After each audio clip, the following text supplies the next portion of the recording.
Está iniciando o programa Entrevista Fabico e o nosso convidado é Luciano Potter, jornalista do Grupo RBS, palestrante, podcaster e empreendedor. No comando do programa estou eu, Amanda Schultz, como apresentadora, Rodrigo Mendes, Vitor Ferreira e Cecília Filap como entrevistadores e Yasmine Fel na produção. Bom dia, Potter. Bom dia, gente. Tudo bem? Tu falou isso tudo sem TP? Na memória, sim? Sim. Que bom. Obrigado pelo convite. Adorei o convite. Nunca tinha vindo na Fabico, você acredita nisso? Eu fiz eu posso falar o nome de outras faculdades aqui? Claro, pode. Na PUC, jornalismo, e ao mesmo tempo eu fazia ciências sociais na URGS, lá no Campus do Vale. Na hora que eu ia começar a ter cadeiras aqui, nesse ambiente, aí eu fui chamado para ser estagiário na Gaúcha, das 6 da meia-noite, e aí eu tive que parar, porque a prioridade era fazer jornalismo, enfim, né? Porque eu achava legal ciências sociais no sentido das matérias teóricas, né? Meus colegas odiavam as matérias teóricas, né? E eu, mas as matérias mais legais são essas. E aí eu estava fazendo as duas coisas, né? O Fernando Henrique Cardoso tinha sido presidente, então eu pensei que eu podia ser presidente do Brasil também, então... É de mudar o mundo. Mudar o mundo, os dois, né? Enfim, mas estou aqui agora, conhecendo a Fabico, depois de anos e anos, que legal. Seja bem-vindo. Obrigado. A minha irmã estudou aqui, a Kika, a Priscila, só que ela fez biblioteconomia. Ah, Fabico ainda. O bi, né? É o Bi da família. É o vida Fabico. Bom, Potter, como tu lida com essa dualidade no teu trabalho? Tu transita entre o cômico e o sério. Como essas coisas se relacionam pra ti? Isso meio que caiu no meu colo. Bom, vamos lá, fazer uma pequena retrospectiva, né? Eu fiz estágio na Gaúcha e não tinha vaga lá no esporte. Comecei no estágio de jornalismo, depois eu fui pro esporte. E aí eu fiquei 5 meses desempregado quando eu me formei e abri uma vaga na Atlântida de redator. E aí eu já estava, como eu já tinha trabalhado lá dentro, algumas pessoas que trabalharam comigo me colocaram para lá, porque a vaga primeiro ela rola internamente na RBS para ver se tem alguém que quer, né? Porque é tudo mais fácil, enfim, a gente já conhece as pessoas. E aí um cara falou, cara, vou te encaminhar para lutar pela vaga. Eu lutei pela vaga já nas fases finais, passei, e aí eu comecei a trabalhar na Atlântida em 2002. Então já caí no entretenimento. Que eu sempre brinco, sei lá, mais importante de quem vai ser o ministro era o novo disco do Linkin Park, sei lá, coisas daquela época, uma série, né, Friends, que vai chegar numa edição especial em Blu-ray, sei lá. Aí como eu já comecei a trabalhar com entretenimento, eu fui para a TV Com, para um programa chamado Papo Clipe, que era de entretenimento também, musical, principalmente musical. Então meio que definiu a minha vida do entretenimento. Vou dar um salto no tempo, em 2014 eu já estava fazendo um Pretinho Básico, que começou em 2007, enfim, já estava fazendo Patrola, que também é um programa de entretenimento. Aí pintou uma ideia de fazer um programa na Gaúcha que misturasse elementos. A Gaúcha pecava muito, só em alguns horários, no final de semana, tinha coisa de entretenimento, só que ao mesmo tempo não podia largar as coisas sérias. A gente fez diversas reuniões, juntou 3 pessoas, o Davi Coimbra, a Kelly Matos, a Kelly vinha de Brasília, então ela era bem pesada com política, o Davi era o principal colunista, né, do Grupo RBS naquela época, e eu era um cara de entretenimento. Então, cara, a gente quer um cara mais leve, para pautas mais leves, enfim, tu tem que ser esse cara leve, mas eu tinha que chegar num lugar. A Kelly tinha que chegar num lugar, o Davi tinha que chegar num lugar e eu tinha que chegar num lugar. Nós 3 estávamos afastados, e aí caiu no colo.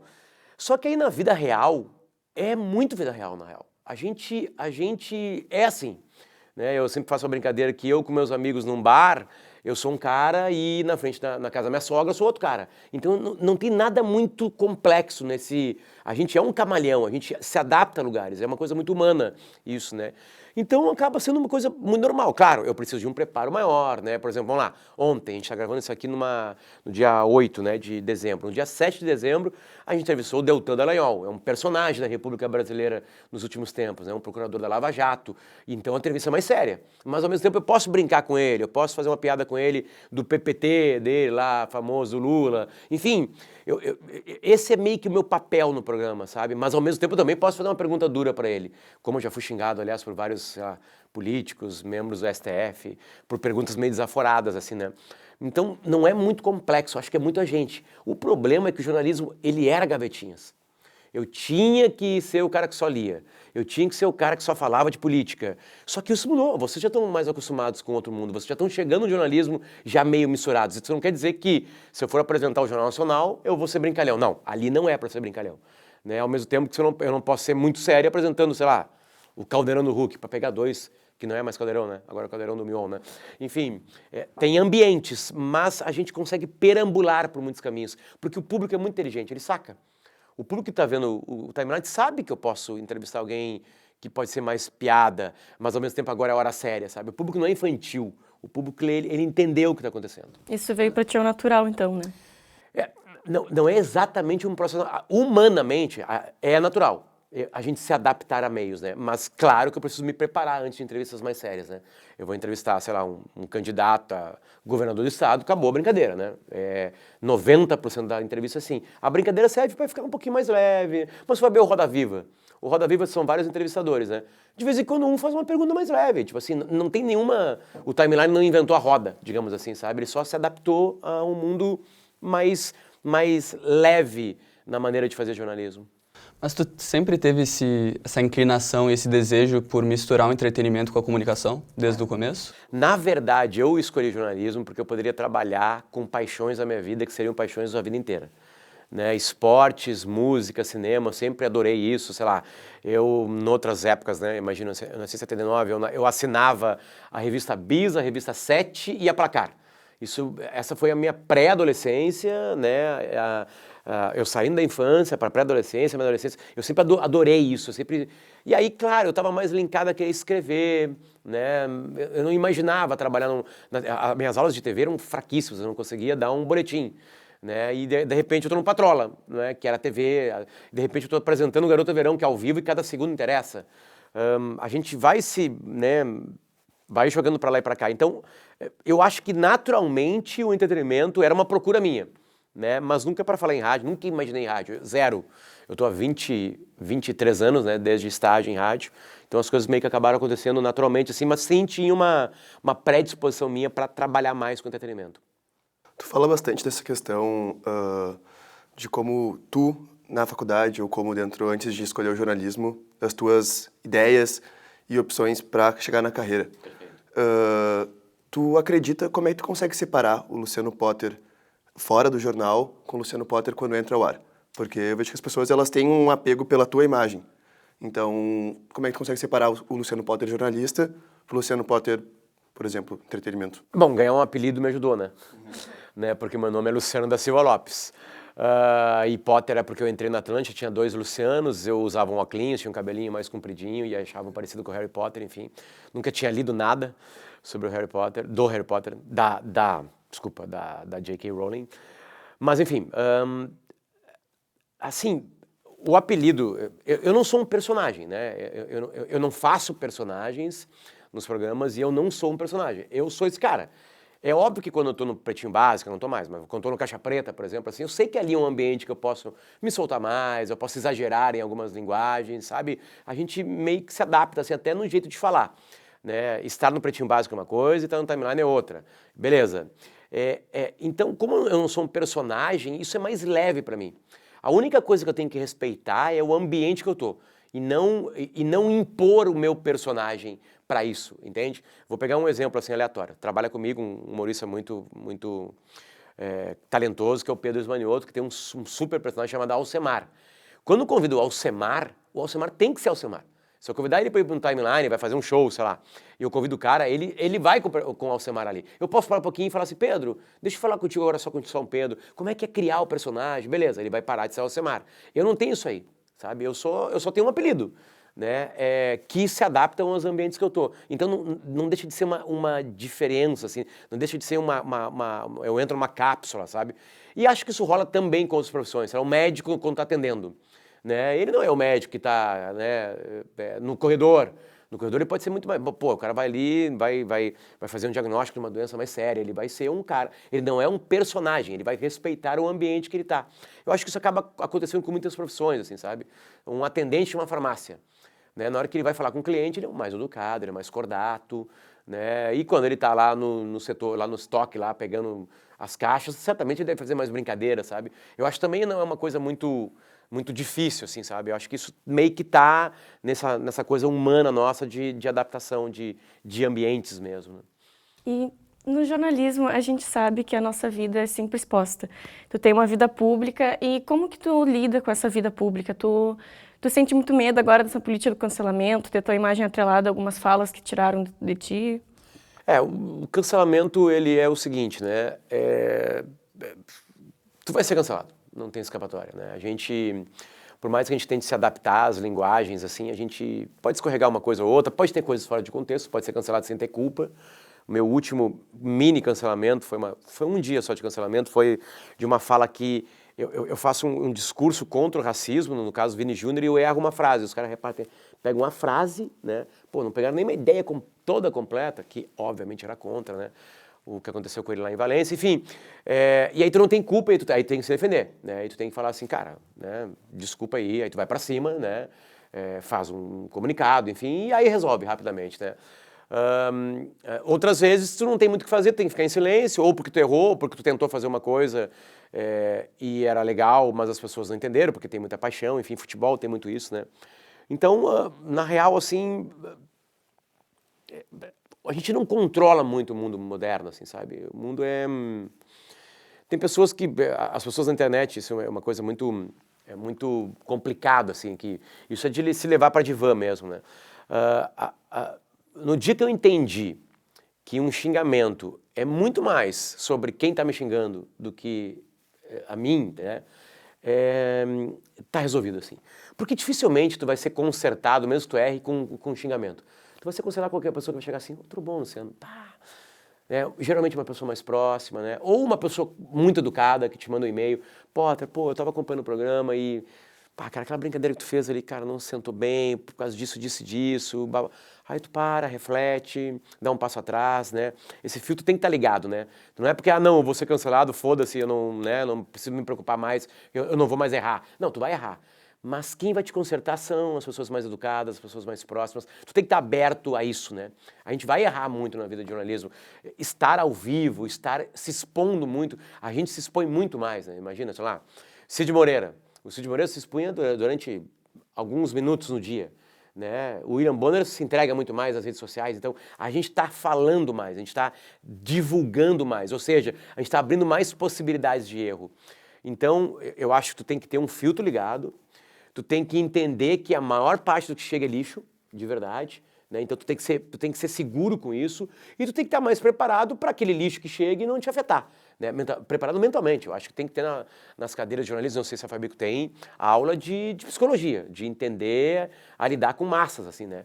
Porque são boiadas muito furiosas, né? E que são, eu prefiro chamar de enxame, na real.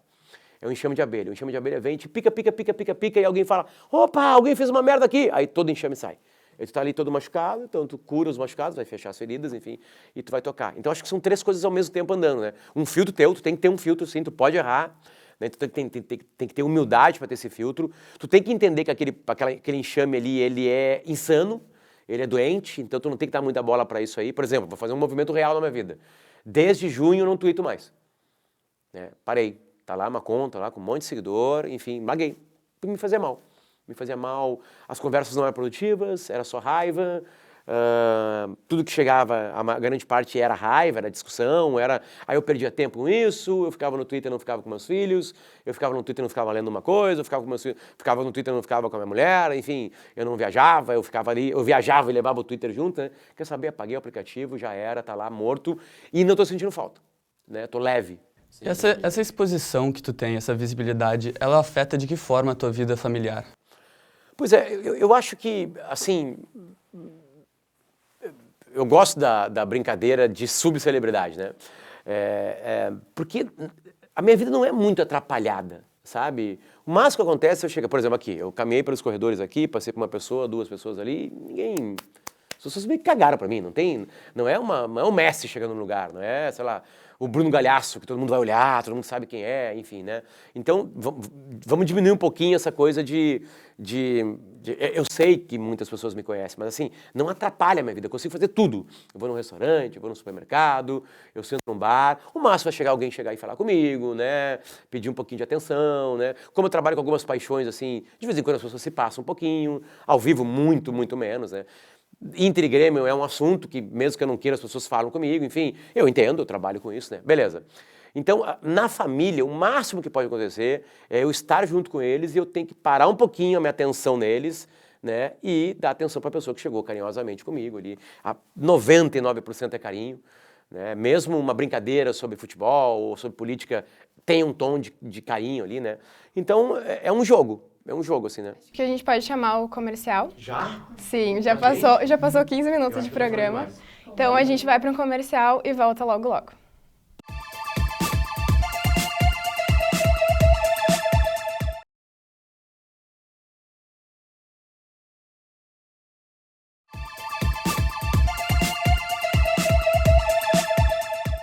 O Entrevista Fabico está de volta. Vamos continuar nossa conversa com o Luciano Potter. Bom, Potter, eu vi que nos últimos dias o teu podcast, Potter Entrevista, voltou. E eu queria saber se tem alguma novidade depois desse tempo parado que te motivou a voltar a produzir o teu próprio podcast. O Potter Entrevista nasceu em 2018, no segundo turno do Haddad contra o Bolsonaro, onde eu queria entrevistar pessoas que pensavam completamente diferente, né? E eu não atrapalharia elas. Tinha uma mania no jornalismo, assim, de brigar com os entrevistados, e eu achava que não, na real, não. Eu acho que o público é suficientemente inteligente para entender os absurdos que possam ser falados. É uma coisa meio documentário, né? Quando a gente olha um documentário de uma coisa do passado e que uma figura não tão interessante está falando, a pessoa está falando, então nós entendemos melhor. Uma coisa muito mais histórica do que jornalística, assim, né? E eu pensei que só eu ia escutar. Eu estava fazendo para mim. Eu ligava, era telefone, eu ia para um estúdio da Atlântida, ligava por telefone e falava por telefone com elas. Eu no microfone e elas no telefone, né? Na linha que a gente chama. E larguei 2 episódios, quase em cima do outro, eu entrevistava pessoas, foram 6 pessoas que eu entrevistei. No terceiro episódio eu estava no top 2 Brasil no Spotify. Eu olhei, aí eu fui pegar lá, primeiros 30 mil pessoas escutaram. Tipo assim, eu comecei a ver, cara, tem alguma coisa aqui. Então a minha tese estava certa, né? As pessoas aguentariam escutar alguém que elas discordam, né? Porque eu tinha certeza que as pessoas estavam escutando os dois lados. Estava claramente que essa pessoa ia votar no Haddad, claramente que essa pessoa votaria no Bolsonaro. Aí depois, como o Bolsonaro ganhou, eu fiz Bolsonaro e agora. Aí eu entrevistei um monte de gente que eu sabia que tinha gostado do Bolsonaro e que não gostava do Bolsonaro. E aí cresceu. E aí as coisas meio que foi se encadeando. Como eu falei de Bolsonaro, foi interessante falar de esquerda e direita. Aí eu fiz que diabos, afinal, são esquerda e direita. Aí como eu falei de direita e esquerda, entrou muita coisa de religião no papo. Opa, Deus existe. Eu fui meio que linkando. Aí veio a pandemia, aí eu perguntei sobre o futuro. E aí como começou a surgir muita entrevista, eu dei uma parada, assim, porque eu não tinha estúdio, né? Aí eu fui pra minha casa, gravei pelo Zoom, que não é a mesma coisa, enfim. Mas ao mesmo tempo eu lembrei que era por telefone. Então, só um pouquinho, eu tô reclamando do Zoom, eu fazia por telefone, né? De uma maneira meio rádio, antigo. E aí agora o Tecnopuc me convidou para ir para o SXSW, e aí na reunião falou assim, eu posso ter entrevista, vamos fazer uma sobre tecnologia? Vamos, porque tem assuntos legais, algumas coisas estão assustando a humanidade, né, como inteligência artificial. Então, eu vou começar a ouvir as pessoas. Ouvi já o Pianges, que é um cara que sabe muito desse assunto, enfim. Aí hoje eu vou ouvir, a característica é ouvir pessoas diferentes, não só que pensam diferentes, mas de áreas diferentes. Hoje eu vou ouvir o Rossandro Klingey, que é um psicanalista que fala muito sobre o perigo da tecnologia, como usá-la, então eu vou bater um papo com ele sobre isso. Eu tenho uma regra que eu não me passo muito de 1 hora, dificilmente eu passo de 1 hora. Eu acho que 1 hora é um tempo legal, porque tem entrevistas de 4 horas, né? Enfim. Então, essa foi a ideia. Né? A gente pode ficar 4 horas aqui. Tem 2 minutos ainda de programa. 2 minutos? Não tem mais 4 horas? Não. A gente quer te propor um bate-volta, rapidinho assim, perguntas e respostas. Topa? Claro. Então tá, Potter, um podcast. Esse ano foi Noites Gregas. Um time fora da dupla Grenal. Que boa pergunta. Seleção brasileira. Um jornalista. Davi Coimbra. Uma rádio. A Gaúcha mas aí vai ter Atlântida, né? Cara, a Gaúcha é uma coisa incrível. Incrível. Um álbum preferido. Um álbum? Um álbum. Depende da fase da vida, né? Se eu fosse cool, né, eu falaria um de jazz, mas eu não sou cool.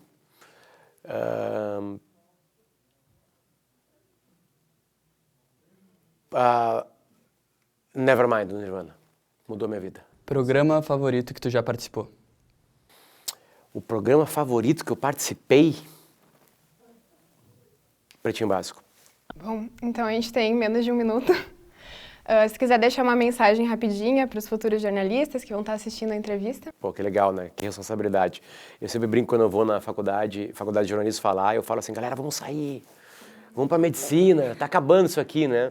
Mas aí quando eu vou, eu vejo o brilho no olho, assim, jornalismo é uma coisa a gente meio nasce para ser assim, né? Porque não tem nenhuma explicação, a gente vai ser mal pago, a gente vai trabalhar muito, né? Algumas coisas não vão acontecer como a gente sonha, mas ao mesmo tempo quando um trabalho nosso bem feito é entregue para a sociedade ganha. Então, leio mais as matérias, né, as cadeiras de entrega de leitura são as mais legais, as que vão realmente nos preencher, né, que vão ajudar a nos preencher para a gente depois entregar a parte prática. Eu acho que é uma dica que me deram lá em 98, quando eu entrei, e que eu aproveitei muito bem e que isso foi muito bom para mim depois no futuro. Então é isso. Muito obrigada por aceitar o nosso convite. Valeu, gente. Obrigado. E o Entrevista Fabico fica por aqui.